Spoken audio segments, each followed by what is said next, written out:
Welcome to Building Solid Foundations. We're happy you joined us on today's episode. Building Solid Foundations, we're here to help you build the solid foundations for legacy, leadership, and life. Today we're going to talk about that mysterious thing related to real estate known as title.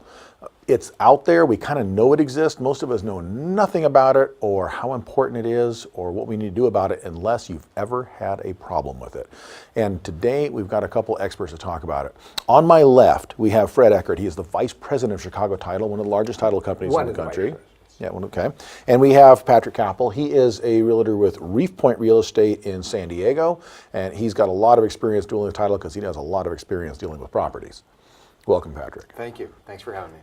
So the first thing we usually want to ask is what is title, but to answer that, instead of just answering by definition, Okay.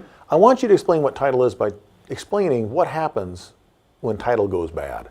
Okay, that's a good one. So let's talk about some of the things that can go bad. There's forgeries. A classic story, one of the first ones I heard about when I first got in the title business was a husband and wife got divorced. The husband, ex-husband, they're still married. He has his girlfriend, because the wife moved back to her family's home, Okay. in another state. So he has a girlfriend pretend it's his wife, and they sign the documents selling the house. So when she comes back, she wants to move into her house. It's owned by some new people now. So that's an example. But through a fraudulent transaction. It was a fraudulent transaction. So she had title insurance, and they were able to come back, and they had to pay to have that person move out because they didn't catch it. Because Does that make sense? the person, she still had legal title to Correct. the home and And had there not was- been compensated for that. And there was a forgery. So that's one example. Let's say you bought a property and you found out afterwards that there were a whole bunch of taxes owed, or there was liens and suits and judgments that now reverted to you because they were attached to the property, correct? Okay, so I have a contractor that does a kitchen remodel. I didn't pay him. He puts a lien on the house. Right. It sells, and now the new owner has to pay that contract. Correct. Or it could be because what people don't realize is if I buy a property and I have liens, those automatically attach to that property. As soon as I take possession of it. So it's important to know not only the buyer, whether they have any suits, judgments, or liens, and it's fine if they want to buy the house knowing that they're going to take those with them, that's one thing. But you wouldn't want to buy a house knowing that the seller had some liens that were going to be your responsibility if you bought. So that's what title companies do. Okay, so really, when we do title correctly, when the house sells, the proceeds of the house pay off all those claims before the seller gets any of it, if we do it correctly. Correct. Because the title company caught all that and let us know. Correct. And if whatever they didn't, that would be subject to a potential claim. So And Fred, all these liens are not necessarily all bad things. It could be like someone put solar on their house, and now there is a lien on title. Sure. But as the buyer, you need to ensure you check and get that paid off before close of escrow, so you don't inherit that lien, for lack of better words. correct. Yes. Yeah. Okay. In solar, it happens to be what's called a UCC filing.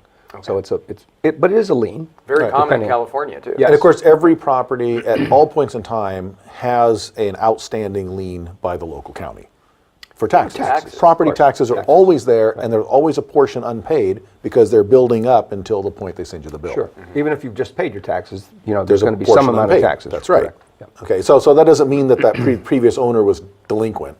Right. Right. Yeah, I mean, we have properties that come up where, say, somebody passed away, and there are delinquent taxes. There's some cases. We've had one just recently. It was close to 5 years that the taxes hadn't been paid because nothing happened to the house. Okay. Correct. 5 years. It was just vacant. It was amazing, and this happened to be in Coronado. So, Wow, okay. So, at 5 years, the county can take the property and sell it for taxes. In this case, somebody bought the property, and we were able to show here are the taxes owing still. And they weren't a lot. Well, as long as you know what you're getting, that's the big key, I think. And you probably factor that into your purchase price Sure. and whatever your end game is on buying the property. Yes. That's right. Exactly. Yeah, and sometimes it can work to your advantage on some of these. So I remember a property years ago we took down. It was owned by an LLC. LLC was not defunct; it was still there, but the original person with the LLC had passed away, so it was heirs. By purchasing the property instead of the property itself, buying the LLC, there was outstanding property taxes, but there's also about $1 million of tax loss carry forward from the LLC, which offset the cost of paying those taxes back and getting everything all back in line. Interesting. So some of it is looking strategically, and if you have to know where you stand, which is where this title company comes in. And there would be, in my in my suggestion for something like that would be have a real estate attorney, good realtor, but even run that by, if you're buying an LLC or buying the shares of an LLC, I'd want to have an attorney. Oh, absolutely. Yeah, absolutely. Okay, now Patrick, when you're doing transactions, a lot of times you're doing a transaction and one of the parties names a title company, and it's because it's their friend, it's someone they go to church with, it's their cousin. Do you try to get a better title company if they name some that you're not sure of who they are? So that's a great point. A lot of times an agent or someone might try and name a friend that is simply at a small title company. You want to make sure that the title company you're working with is solvent and is going to be around for the long run. Because not only do you need that title company now when you're purchasing that property to make sure it has a clean record and get the title report, but you might need that title company 5 years, 10 years down the road if something comes up and you need that policy to kick in. And Fred could probably explain a bit more, but what type of things have you seen where you've had an happen 5 years later? So the classic one, this had happened, I'll just say it happened in Coronado. There were two properties. It was one property at one time, but back in the 70s, that lot, which was 50 by 140, was split into two. But instead of being 50 by 70, 50 by 70, they were split 50 by 60 and 50 by 80. But the attorney, and it was an attorney that drafted this up, without the benefit of title insurance, somehow those legal descriptions got reversed. So the person that was living in the one with 50 by 80 actually had 50 by 60 physical.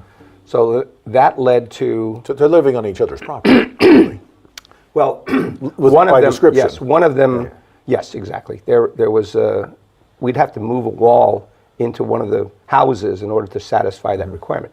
So in that particular case, both parties came to us, and because one person said, "Hey, I want you to move that. I want to move this fence, and it's going to be inside your property," and we couldn't have that happen. So we went through this big long process of trying to iron this out. We did what's called a diminution in value for the property that was the 60-foot physical, but had the 80-foot legal description. Right. So that cost us some money. Then we had to pay for a sewer to be realigned. So the total of that, without getting to specifics, was around $250,000. And who pays for that? The Chicago title pays. Because you insured the title. Correct. Okay, and then that's the key of the essence of what title insurance is. Yes. It is actually insurance that guarantees that the title that you have is going to be honored, and if it's not, the insurance company, title company has to step up and remedy that. Correct. Now, anything that you know about ahead of time, if let's say you knew that there was, these were reversed, you knew that scenario, but you bought it anyway, then a title company would probably, most title companies would probably try to say, well, you knew about it, so we're not going to cover that because you knew about it, correct? Right. And it's like most insurance places. They're going to try to avoid paying claims if they possibly can. But by knowing about it, you can try and remedy so many things before you close escrow, not after. I'm in an escrow right now, and back to the solar issue, this happens all the time in San Diego County. We're buying a home, and the owner of the home, the seller, still has a lien against the house on solar. They didn't disclose that to us up front, so when we looked through the title report, that we became aware of that and were able to take care of it before close of escrow. Correct. So you might adjust the price, or for example, that's Right, so either we use the proceeds from the house to pay off the solar, or we adjust the sales price of the house because the new owner is going to take on that debt. That's right. Right. That's right. Now, Stephen, one thing I do want to mention, and I think this is very important. So if you're buying a place, and this is very common, you buy it as individuals typically, and then you put it into, say, an LLC, or you put it into a trust. If it's a homeowner's policy, and Patrick knows what I'm talking about, there's a homeowner's policy is the best form of title insurance. Usually, only if the buyer is going to live in the property, those are put out. And if you have that, you can transfer it to your trust. You can even transfer it to an LLC as long as you're the principal of it, and it hasn't changed the dynamics. You're not adding other people. But in any other case, so you buy a property as an investment and you transfer to an LLC or a trust, you need to get an endorsement, right? An endorsement so that coverage will follow. Okay, so initially get it reviewed, and really they're going to re-up or maybe decide if they're going to change that policy. It's about a $100 endorsement. That's all it is. Okay. All right, we need to take a quick break. When we come back, I want to talk a little more about title, and we're going to get a little deeper into some other issues as to What do we do about finding the right title people, and is there a difference between title insurance companies? This is Building Solid Foundations. I'm your host, Steve Matley, and we'll be right back after this.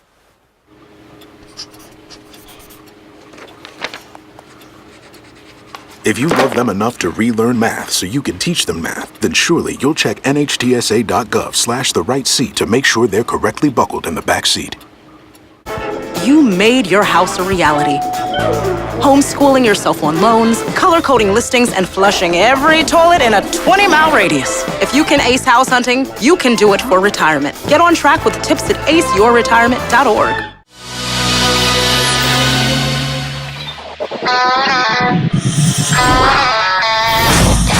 Welcome back to Building Solid Foundations. I'm your host, Steve Matley, president of Coast to Coast Equities, and today we're talking title. And with me today is Fred Eckert from Chicago Title. I have Patrick Kappel from Reef Point Realty, and we've been talking about what title is and really what happens when title goes wrong.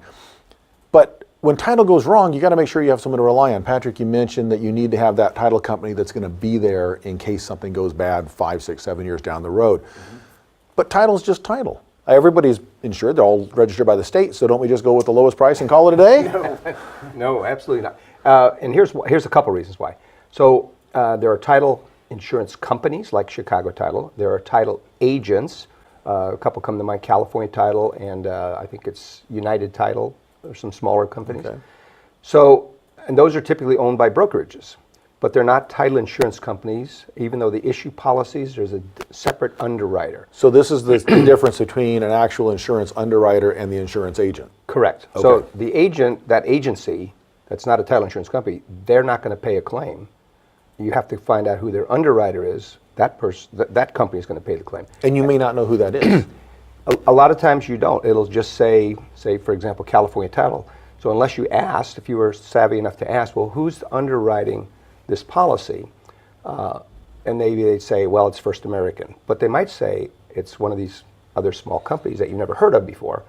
Well, what's their financial strength? I think this is a very important question because Patrick is 100% right. You have to be there for the long term. Right. I mean, the scenario that I gave you, my own thing, when I bought a property, I bought it in 1984 and didn't find out I had a problem with title until 1992. Okay, so everybody's changed. All the characters are different In this now. particular case, it was this real small company, and the underwriter had gone out of business too because they were small. So I was fortunate because Chicago Title just issued me a new policy So you have because a they piece worked for them. of paper and nothing to back it up. Correct. Okay. Correct. So the other side of that, I think, that's important is you can ask your agent, well, who is underwriting this? And they probably don't know themselves until they find out. And so the agent could have gone out and basically found the cheapest Correct. company underneath them that may or may not be a good company, and Correct. you don't even know. Correct. Okay, so how are we going to know the right company to choose? Well, first of all, if it's a title insurance company, and the big ones, come to mind, First American, Chicago, Fidelity National, it'll say title insurance company. Okay. If it doesn't have that, you'll first, that's going to be a little, I don't want to call it a flag, but you should know that, okay, this company is not a title insurance company, they're a title agent. And that's a great question to ask. What kind of title am I getting? Who's backing it? I think that's a very valid question that buyers should ask. And sellers should also demand that, because if there is a claim or it's not paid or some problem develops, they may have on the hook themselves because they were the ones that paid for that policy. A lot of people don't know that Southern California, typically the seller is the one that pays for the policy that goes to the new buyers. And the buyers pay for a title policy that goes to the lender if there's a loan. Okay, so now Patrick, you're on the real estate side. Mm-hmm. The average person buying and selling real estate knows nothing about this. That's correct. I don't know that the average real estate agent knows this much about it. That's correct. Okay, so what do you do to inform your clients? So first and foremost, before I even go out and show a client properties, I sit down with them for a minimum of 2 hours to explain everything about the buying process, from escrow to contingencies to lenders to title. And I feel that's something we lack in our industry, and that is education. Everyone's always looking for the next transaction, the next deal, and we need to pause and educate our clients. And Fred, I'm sure that you guys do that as well. When a client calls in and asks, well, what's this title policy? What's it all about? We can educate them. The second thing that an agent needs to do is understand that when buying real estate, you're not just working with that agent as a buyer, you're working with a team. You're working with your agent, of course, you're working with the lender, you're working with title, and I'll go so far as to say even the person on the other side of the transaction is a part of that team, the seller, and you all need to work together in congruence to get the deal closed. Okay, so Absolutely. now as a buyer, most they don't ask these questions. They assume that the real estate agent's got everything handled. That's right. But a savvy person, even if they're not a real estate mogul, the savvy person will ask the questions. They should be asking, okay, when they go down the list, well, okay, what is title? I'm paying for title, what does this mean? I see escrow, what am I paying for in this? And I think they need to ask these questions all the way down, and the agent needs to be able to give that information. They need to ask, and I learned when I served in the military that my job was to answer the questions before they got asked. And I carry that on in my business. So with all of the clients I work with, I try to ensure that I answer their questions before they do get asked. And I always tell my clients, by the time we're done with just one transaction, you shouldn't even need me. Hopefully they do, and they often do come back to me, but I want them to be that well educated. Yeah. And the title is that one, and there's many other items within a transaction that just doesn't get discussed. So I'm glad we're having this discussion today. I was going to mention that one of the things I've found, you should ask if the company you're using is an affiliated business. If they have affiliated business relationship with that company, brokerage, for example. So Berkshire Hathaway comes to mind as one, Coldwell Banker is another one. They have affiliated business relationships with lenders, probably an escrow, title also. And they do give a disclaimer. I have to say that up front. There's a disclaimer. But still. But it's an interesting, to me it should say, when you use a company that we own, we get some of your money. We're making money. That would be the disclaimer. And obviously there's a bias in selecting that particular company. Of course. You may not be getting the best, you're getting what's in-house. Correct. And there's, and as I say, title is only a problem if there's a problem.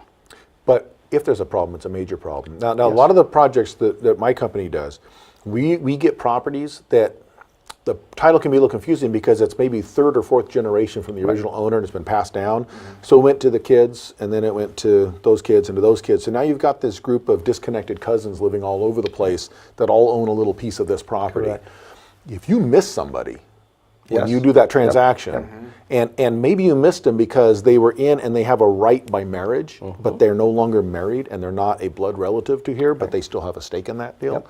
And if that gets missed, they can come back on you later, especially after you've taken a piece of agricultural land and turned it into a housing tract, Right. which is worth a lot more money. Yes. And all of a sudden they go, well, now I think they just found our retirement money, right? Yes. And they're going to come after you. If you don't have the right title insurance company, you're going to eat that. And the title insurance company will, at that point, title insurance company will fight for you. And that's where the difference between an agency and an underwriter is. The underwriter will stand up and fight for you. And a large company helps in that scenario. In fact, I know this to be a fact. There's many attorneys that we work with who would never dream of using a title agent. And most commercial transactions, the same thing. Most commercial brokers know there's a lot at stake if there's a claim. They're not going to use a small company. That's right. Yeah, and title's worth fighting for on big transactions. I'd give up escrow before I'd give up title. Yep. Like, title is extremely important. You got to go with the right people. People think of it, it's sold as a service, but in reality, it's an insurance policy. It's a product. Yeah. That's right. And I think you have to be just as careful as when you're buying life insurance or Yes, car insurance exactly. or anything else. It has to be people you actually can rely on and you know are going to be there when something goes wrong, because you don't need insurance when things are great. Correct. Yeah. Now, the other thing I want to get into a little bit, easements. Title has a lot to do with easements, and one thing we used to do is go to the title insurance company, ask for plotted easements. Right. So how does that affect our title? So a plotted easement, and that's a great thing to ask. And even on just a single family home, there could be an easement that runs through the property for some reason. If you didn't know that, you'd probably be prohibited, or at least it would cost you a lot, to either have the easement removed, vacated, or maybe you couldn't put a pool in because there's a sewer easement that runs through there. Yeah, if it's a utility easement, it's not going to get vacated. Correct. If SDG&E has power lines running through there, Yes. you're not getting that. You're not. But the other part that I love to pass this along, so there was a property in Bonita years ago, and it had a culvert in the back part of the property, okay? And it was an uncovered culvert, and so it would flood. And I remember talking to the owners of that and say to them, did you know about this culvert? Have you thought about how to protect yourself in case some kid drowns in there? Well, they hadn't thought about that, because I said, they're going to come maybe to the title company, they're going to come to you, they're going to come to the agents, because how come you didn't tell us about this? So in that particular scenario, what I advised them to do was send a certified letter to the county, I think it was back then, and say they were concerned about this culvert, it was uncovered, and we want it covered, we want some grading or something over it. I don't think it ever happened, but what happened with them, then they had some way to go back and say, hey, look, we asked for this to be fixed.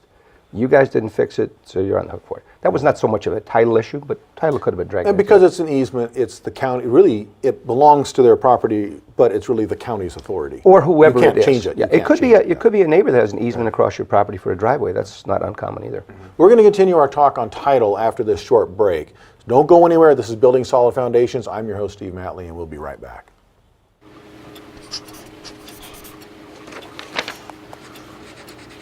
If you love them enough to relearn math so you can teach them math, then surely you'll check nhtsa.gov/the right seat to make sure they're correctly buckled in the back seat. You made your house a reality. Homeschooling yourself on loans, color-coding listings, and flushing every toilet in a 20-mile radius. If you can ace house hunting, you can do it for retirement. Get on track with tips at aceyourretirement.org.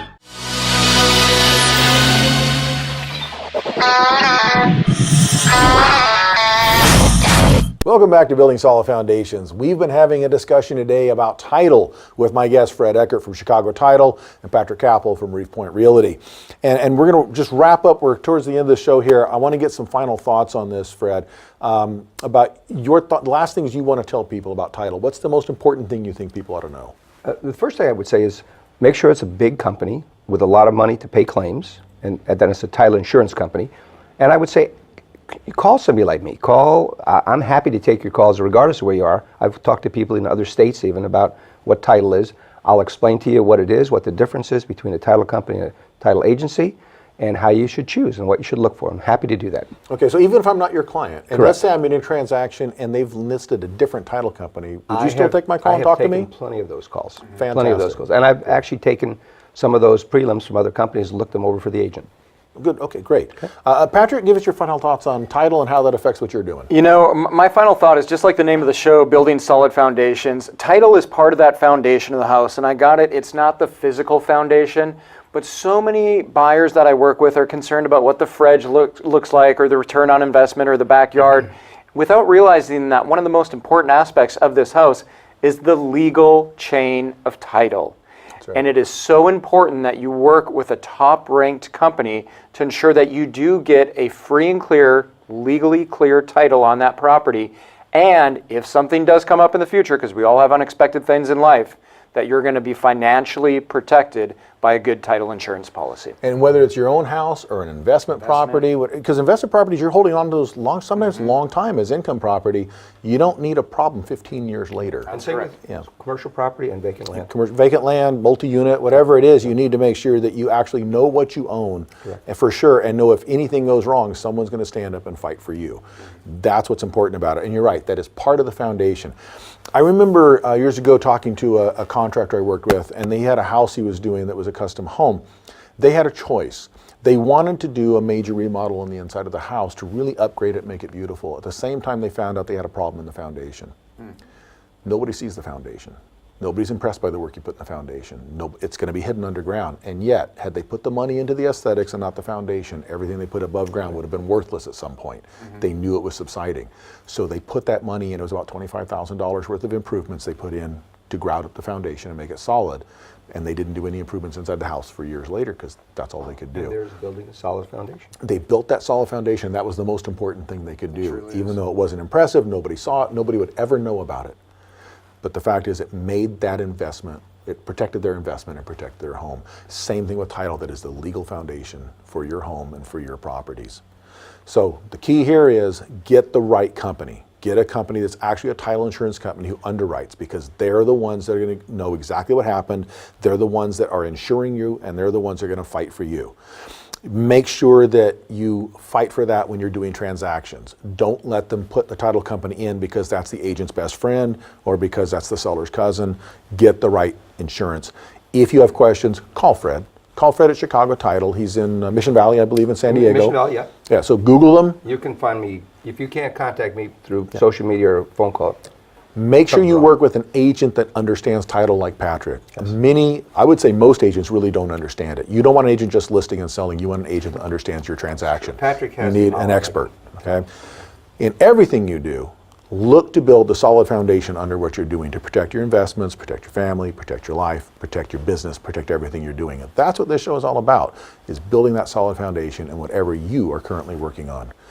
I'm your host, Steve Matley, president of Coast to Coast Equities. I want to thank our guest, Fred Eckert from Chicago Title, Thank you, Patrick Kappel from Reef Point Realty, and we're going to see you next time on Building Solid Foundations.